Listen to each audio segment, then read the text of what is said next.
আসসালামু আলাইকুম। BD job গ্যালারির পক্ষ থেকে আজকের ভিডিওতে সবাইকে জানাই স্বাগতম। প্রতিটি ভিডিওতে থাকছে দৈনিক পত্রিকা ও অনলাইন নিউজ থেকে সংগ্রহ করা চাকরির জন্য গুরুত্বপূর্ণ এমসিকিউ প্রশ্ন। তাই নিয়মিত আপডেট এমসিকিউ প্রশ্নগুলো পেতে চ্যানেলটি সাবস্ক্রাইব করে বেল আইকনটি ক্লিক করে দিন এবং আজকের ভিডিওর প্রশ্নগুলো ফ্রি পরীক্ষা দিতে চাইলে ভিডিও শেষ করে কমেন্টে দেওয়া লিঙ্ক থেকে পরীক্ষা দিতে পারবেন। পরীক্ষা দিয়ে প্রাপ্ত নাম্বারটি অবশ্যই কমেন্ট করে জানাবেন। সাম্প্রতিক প্রশ্নে নিজেকে এগিয়ে রাখার জন্য বিডি জব গ্যালারির সকলে আয়োজনের সাথেই থাকুন। তাহলে চলুন কথা না বাড়িয়ে আজকের প্রশ্ন শুরু করা যাক। প্রতুল মুখোপাধ্যায় কত তারিখে মৃত্যুবরণ করে? 15 ফেব্রুয়ারি 2025। প্রতুল মুখোপাধ্যায়ের কণ্ঠে কোন গানটি ব্যাপকভাবে সমাদিত? আমি বাংলার গান গাই। প্রতুল মুখোপাধ্যায়ের শেষ অ্যালবামের নাম কি? ভোর। বঙ্গবন্ধু জাতীয় স্টেডিয়ামের নতুন নাম কি? জাতীয় স্টেডিয়াম, ঢাকা। বঙ্গবন্ধু জাতীয় স্টেডিয়াম কোন সালে নির্মিত হয়? 1954 সালে। স্টেডিয়ামটির ধারণ ক্ষমতা কত? 36,000। মণিপুরের রাষ্ট্রপতি শাসন কবে জারি করা হয়? 9 ফেব্রুয়ারি 2025। মণিপুরের মুখ্যমন্ত্রী কে ইস্তফা দেন? এন বীরেন সিং। মণিপুরের রাজ্যপালের নাম কি? অজয় কুমার ভাল্লা। সুন্দরবন দিবসের প্রতিপাদ্য কি?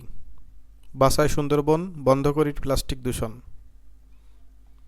সম্প্রতি জনপ্রশাসন সংস্কার কমিশন বাংলাদেশকে কয়টি প্রদেশে ভাগ করার সুপারিশ করেছে? 4টি। বাংলাদেশ পরিসংখ্যান ব্যুরো বিবিএস এর তথ্য অনুযায়ী বর্তমান বাংলাদেশে মানুষের মাথাপিছু আয় কত? 2,738 মার্কিন ডলার।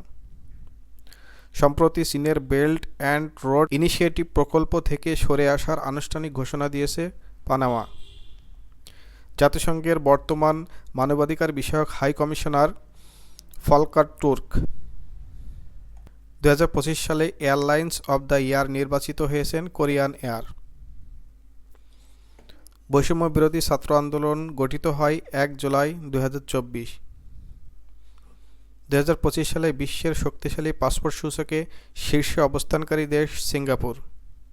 বাংলাদেশ সরকার কোথায় স্থলবন্দর নির্মাণ করার পরিকল্পনা করেছে? নাইক্ষ্যংছড়ি, বান্দরবন। মৌর্য সাম্রাজ্যের প্রতিষ্ঠাতা চন্দ্রগুপ্ত মৌর্য। বর্তমান বাংলাদেশ ব্যাংকের নীতি সুদ হার রেপো রেট 10%। 14 এবং 15 তারিখের দৈনিক পত্রিকা অনলাইন নিউজ থেকে সংগৃহীত চাকরির জন্য গুরুত্বপূর্ণ এমসিকিউ আজকে এই পর্যন্তই। ভিডিও শেষ পর্যন্ত থাকার জন্য সকলকে ধন্যবাদ। পরবর্তী ভিডিও দেখার আমন্ত্রণ জানিয়ে আজকের ভিডিওটি এখানে শেষ করছি। ধন্যবাদ। আসসালামু আলাইকুম।